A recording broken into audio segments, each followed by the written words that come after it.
So, next one is effects and timbre.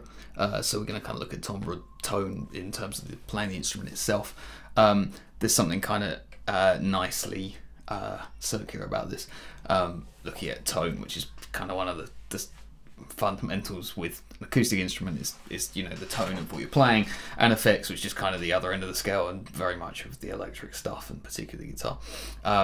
And there's a whole section in the Musicademy course on effects use on the electric course, and I'd recommend you go and check that out for some more in-depth stuff. But we're just going to come up with look at a couple of things that might be quite useful ways of taking what you've already got in your playing and what you already might have at your disposal with in terms of gear, and ways that you can kind of start to think about those effects in terms of creating parts.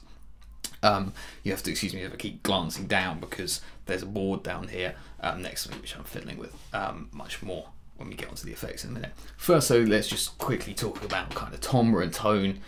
Something I think we kind of overlook as electric guitarists and plectrum players quite often is the tonal element, especially with electric, that's in play. That can sometimes seem a little bit like it's not as quite as blindingly obvious as it can be with acoustic instruments, just because of the nature of pickups, but there's still stuff to be had there, and it's another way of kind of looking to create and develop parts in your part playing with your electric playing. So there's some guitar. So let's kind of have a quick idea of just picking close to the bridge tends to be brighter. Close to the neck tends to be a mellower thing. Obviously you can employ that in great ways in terms of what's happening in the song in kind of softer moments. If you're choosing not to have no guitar, you can soften the tone of your guitar a little bit by thinking about what you're picking. Just go back to our stock progression quickly and here.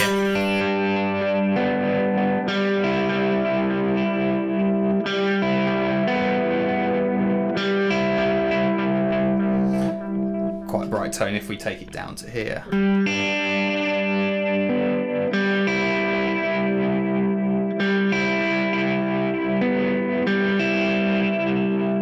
You can see that, you know, there's a degree of contrast and a degree of change there, and as you often clean the tone up and have less kind of crunch going on in that, that can be much more noticeable as well. So it's definitely kind of worth thinking of kind of warmth and brightness. There's another classic guitar thing is the general tone of different strings. So your wound strings have kind of one sound to them, and the unwound strings tend to have a kind of brighter, more cutting sound. Classic example, there's a Segovia video somewhere where he's talking about this with composers and orchestrating large classical ensembles, and then applying the same kind of thing to the guitar, because you can have, again, often quite defined on acoustic, but you can have the same notes in several places sounding very different because of the nature of the strings. So sometimes it's kind of worth, especially with kind of maybe quieter stuff and softer stuff where you're playing more clean stuff and there's kind of less gain, there's material in there to be had for kind of shaping the way you kind of approach the notes within your kind of go-to chord shapes, and that obviously again is enhanced, as we said before, by fretboard knowledge and getting used to where you can find the same things in different locations. But it's definitely worth being something that you kind of have in mind when you're trying to come up with parts. You can get some mileage out of how the actual tone of the guitar and the strings sound. Another thing that comes, again, as with everything, is kind of enhanced as you get, you do more stuff and more practice and get more exercise. But picking dynamics are a big thing. Just try and wind off a little bit of gain. But you know, there's not just loud and soft to be had in the picking itself, but you know, there's when you kind of dig in to strings a little bit, you can hear how that changes, and picking dynamics with guitar is quite a dynamic thing, especially if you're using tube amps or valve amps, depending on which side of the Atlantic you're from and you like to refer to it. You know, there's always this kind of go-to guitar cliche that there's dynamic to be had as you dig into those things. But that's another thing to think of. Again, another element of of tone and contrast and ideas you can put into your playing without having to start thinking about going over and learning other things. Not that I don't recommend you go and learn other things, but there's so much to be had from kind of starting to think of things in these kinds of ways. Obviously, in terms of an electric thing, the most present thing in terms of tone is going to be your pickup selector. It's going like so, and obviously there's a huge dramatic contrast between that and the bridge. What I would recommend people you kind of think about is it's perfectly reasonable to, for example, in a building part, going into a chorus, to think about using your pickup selectors, not just using the bridge for big gain and the neck for clean and things like that, but actually, you know, you can take a kind of crunch and have a lot of mileage out of in terms of the shape of the song moving across the pickup. So if we go back to our stock progression, and we'll say we go from just the picking part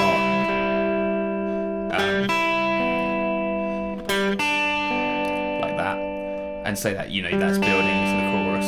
We can also hit the chorus and start to bring smaller rhythmic divisions in and things like that, which will build it.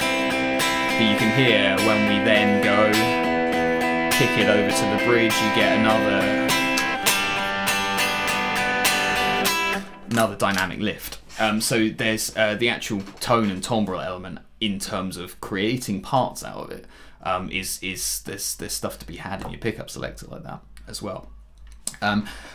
Okay, we'll touch on effects as well briefly, because obviously this is tends to be every guitar player's favourite subject. Obviously with a lot of church music, there's a huge amount of effects and kind of tonal elements that we use, and that's great.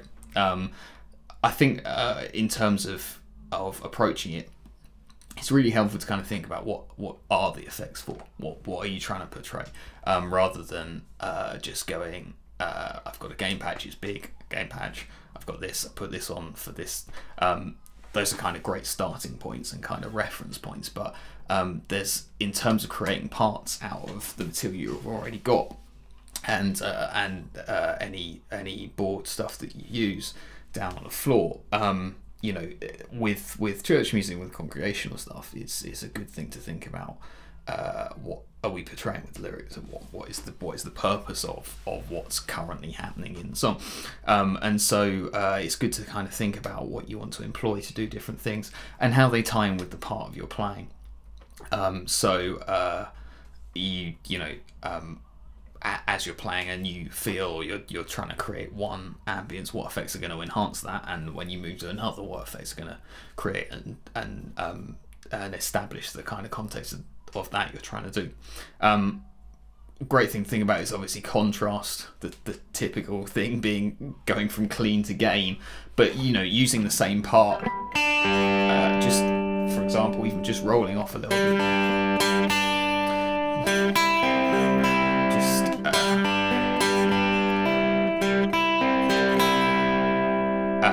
When we go to repeat the part, we've already got a build there.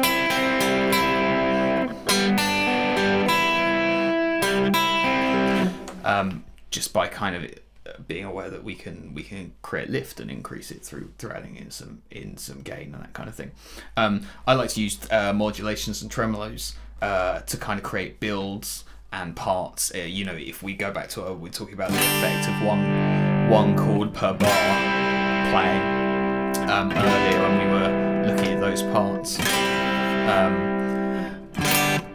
you can quite easily create a guitar part that, you know, that has a feel of contrast or a feel of kind of pace build without actually changing what you're playing, just by hitting some trem.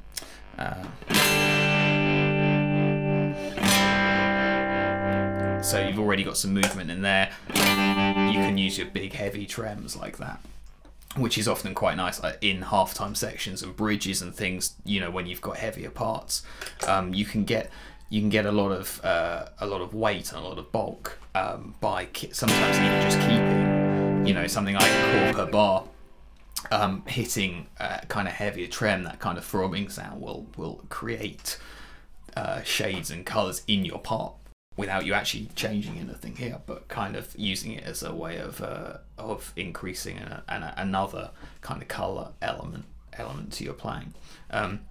So it's always good to kind of have a good handle on, you know, what's at your disposal and actually what it will create for you in your parts. And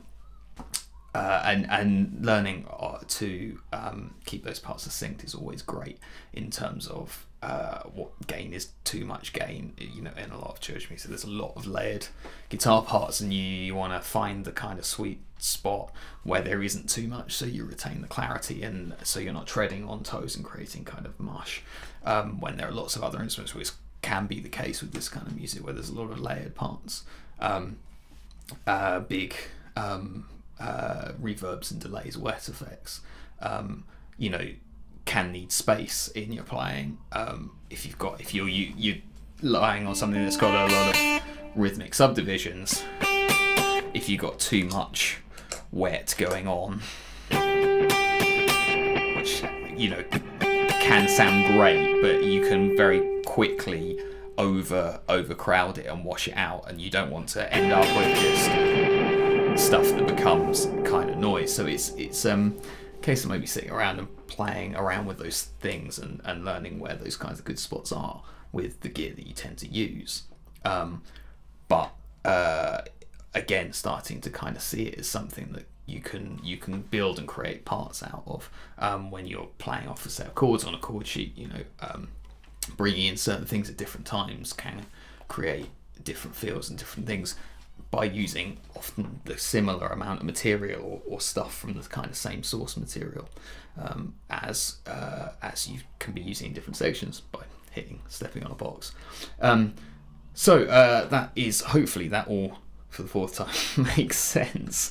That hopefully this has kind of been helpful. The idea of this is that by kind of approaching things and kind of thinking maybe from slightly more kind of arrangement perspective where stuff sits when you're there, you know, on Sunday morning with a band and you've just got a chord sheet and a set of chords. Hopefully this kind of creates a few tools and ways of kind of thinking about it in terms of the bigger picture, and how you can create and get a lot of colours and get a lot of structure and intention out of what you've got under your hands to begin with. And as you increase the stuff that's under your hands, obviously the number of options increases, and that's always a good thing. I kind of think is very much music's a sort of toolbox thing, and the more tools we have, the more we can do.